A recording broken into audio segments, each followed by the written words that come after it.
어렸을 때 판타지 소설이나 추리 소설을 좀 좋아했는데 가끔 무협 소설도 재미있어서 몇 번 본 적이 있습니다. 무협 소설 같은 경우 보면은 보통 그래요. 주인공이 이제 뭐 무공이라고 해서 막 수련을 하고 무술을 배우고 내공이라는 걸 또 쌓는데 그런 곳에 이제 자주 나오는 대사 중 하나가 뭐냐면 이렇게 스승이 있어요. 스승이 주인공이자 그 제자에게 이런 말을 많이 해요. 마음을 비워라. 그러니까 마음을 비우고 뭐 소설이니까요. 그냥 자연과 막 하나가 되고 막 길을 모으고 내공을 쌓는 뭐 그런 거 같은데 이 마음 또는 생각을 비워라 라고 하는 이 말이 참 쉬운 것 같으면서도 어려운 것 같습니다. 불교의 유명한 한 스님이 이런 책을 냈죠. 무소유. 그러니까 아무것도 갖지 않고 막 어떤 궁색한 빈털터리로 살고 그렇게 되는 게 아니라 불필요한 것을 갖지 않고 그렇게 지낸다는 뜻이라고 하는데 괜찮은 것 같아요.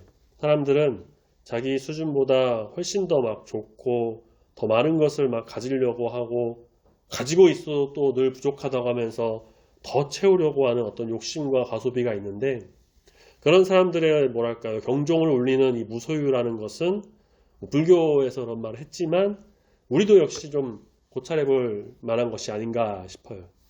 그런데 참 재미있게도 그 무소유를 말했던 스님이 이제 좀 기사들이랑 뉴스 뭐 이렇게 해서 보니까 미국의 아주 초호화 주택과 최고급의 몇 억이 되는 스포츠카를 여러 대 소유하고 막 강연, 책 판매로 어마어마한 수입을 올리면서 자기는 말로 무소유를 했는데 그 삶은 뭐 풀소유였다 뭐 그런 비판을 받기도 했죠. 자 어쨌든 많은 이가 마음을 비우고 뭐 생각을 비우고 이런 뭐 무소유도 주장을 한다고 하지만 대체로 사람들은 그래요. 삶에서 부족함을 느끼고 살아갑니다. 비우고 내려놓기를 쉽게 하지 못합니다. 물질의 부족, 마음의 부족, 관계와 미래에 대한 불안으로 인해서 더 모으고 저축하고 마음을 풍요롭게 해야 더 많은 사람을 또 만나서 관계를 풍성하게 해야 미래에 대해 뭐 투자를 하고 대비를 해야 된다 뭐 그런 말을 하죠. 요즘 뭐 저신 주식에 대해서 잘 모르지만 코스피가 이제 가파르게 상승하면서 주식에 투자하고 주식에 대해서 이야기하는 사람들이 굉장히 많은데 저는 모르기 때문에 뭐라고 말씀은 사실 못 드리지만요. 그 역시도 어쩌면 그래요. 부족한 것을 채우고 미래에 혹시 모를 일을 대비하고 더 가지려고 하고 더 채우는 어떤 욕망에서 비롯된 것이 아닐까. 자, 그런데 바울이라고 하는 이 사람 참 신기해요. 우리가 앞서 봤던 빌립보서 4장 초반부에서도 그렇게 말했죠. 자기는 부족할 줄도 알고 풍부할 줄도 아는 그런 자족하는 일체의 비결을 배웠다라고 말했던 그가 오늘 말씀에서 다시 한번 이렇게 말하죠. 19절에 하나님께서 모든 쓸 것을 채우시리라. 그것도 감옥에서요. 바울이 이렇게 말할 수 있었던 것은 어디에서 나온 것일까? 그리고 나는 바울과 다르게 언제나 부족하다고 느끼면서 더 무언가를 채우고 가지려고 하는 건 아닐까? 하나님께서 채워주시고 내 쓸 것을 아시고 인도하신다는 것을 믿으면서 정말 하나님 뜻대로 나가는 걸까? 하나님의 공급하심을 신실하게 믿는가? 아니면 내 욕심과 의지로 내 삶을 지금 채워나가고 있는가? 우리는 말씀을 통해서 우리의 모든 필요를 아시고 또 공급해 주시는 하나님을 좀 발견하고 우리 마음에 우리 하나님으로 인해서 예수 그리스도로 인해서 그 누구보다 풍족하게 채워지는 귀한 은혜가 오늘 우리 마음 가운데 있게 되기를 소망합니다. 아멘. 19절 말씀에서 나의 하나님이 그리스도 예수 안에서 그리고 너희 모든 쓸 것을 채우시리라. 자, 여기서 한 단어만 바꿔도요. 이 말의 내용이 완전히 달라져요. 뭐냐? 나의 하나님이 너희 모든 욕심을 채우시리라. 그러면 인간은 욕심으로 가득 찬 완전 욕망 덩어리가 되는 거고요. 하나님은 그 욕망을 채워주고 욕심을 충족시켜주는 어떤 존재, 뭐 램프의 지니 그런 분으로 전락하고 말죠. 하지만 말씀에서는요, 욕심이 아니라 쓸 것이라고 합니다.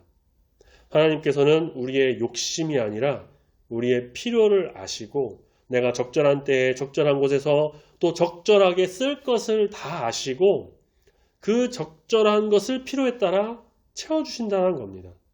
공급의 주체는요, 세상도 사람도 아닌 바로 하나님이십니다.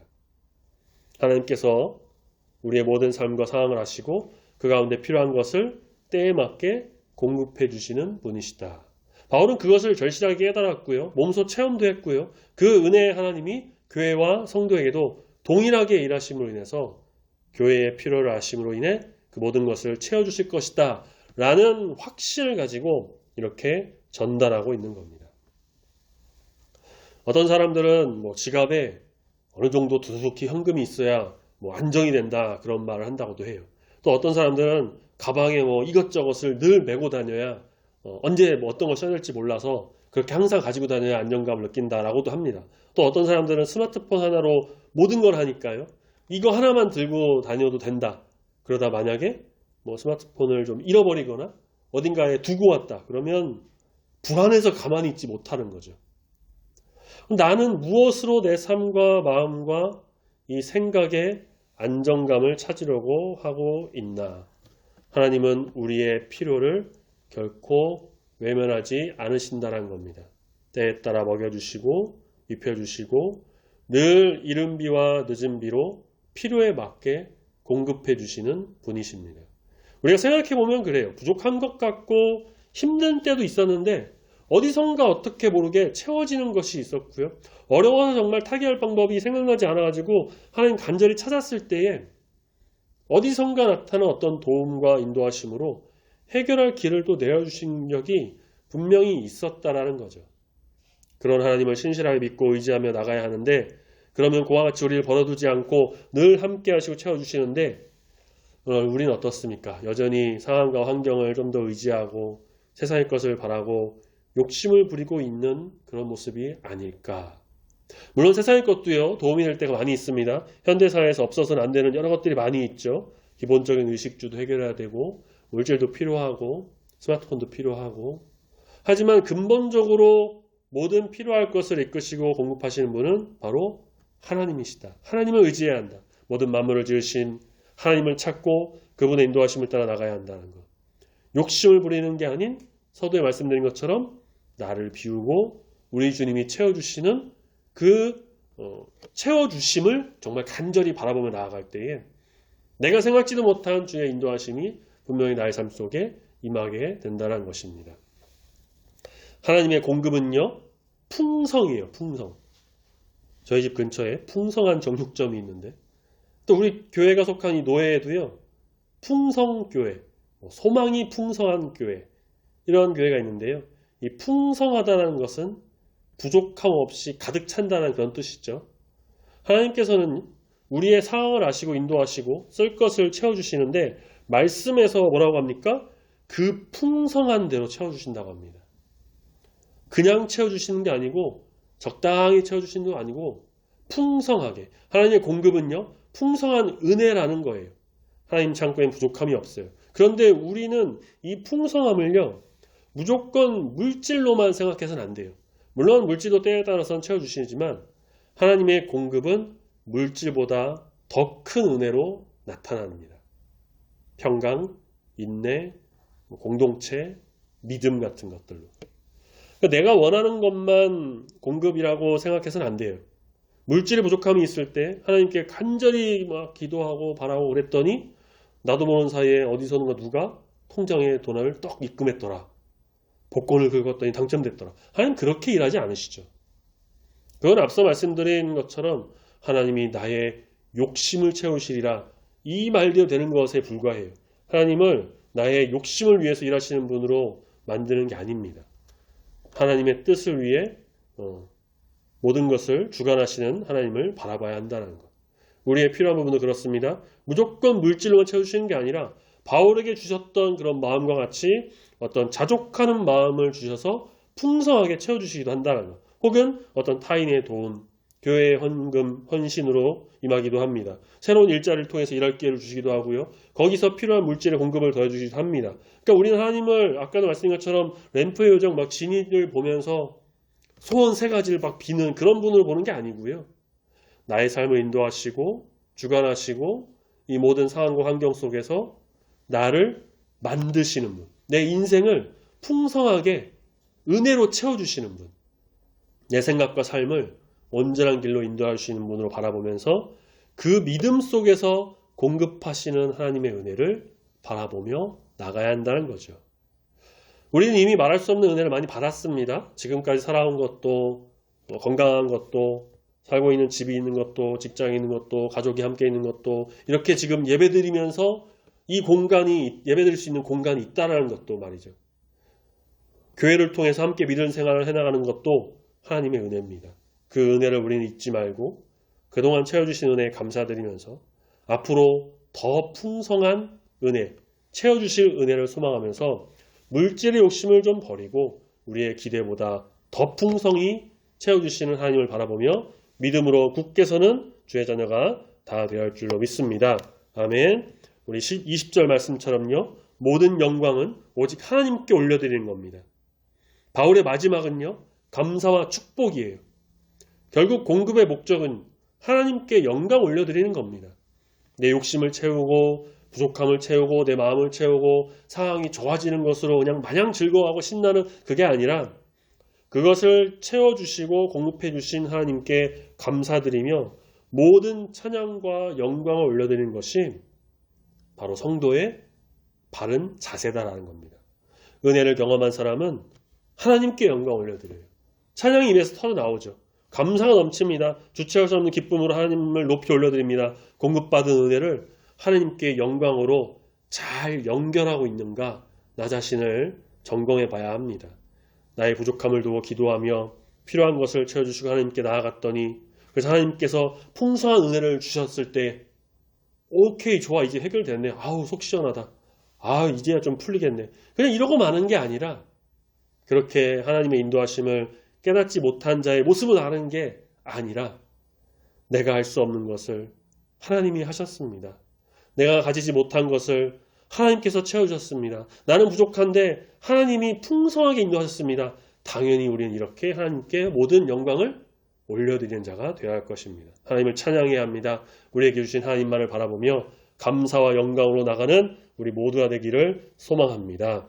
아멘. 그 받은 은혜를 성도와 또 나누며 살아가는 것이 바로 이 공동체의 아주 귀한 모습이지 않나 싶어요.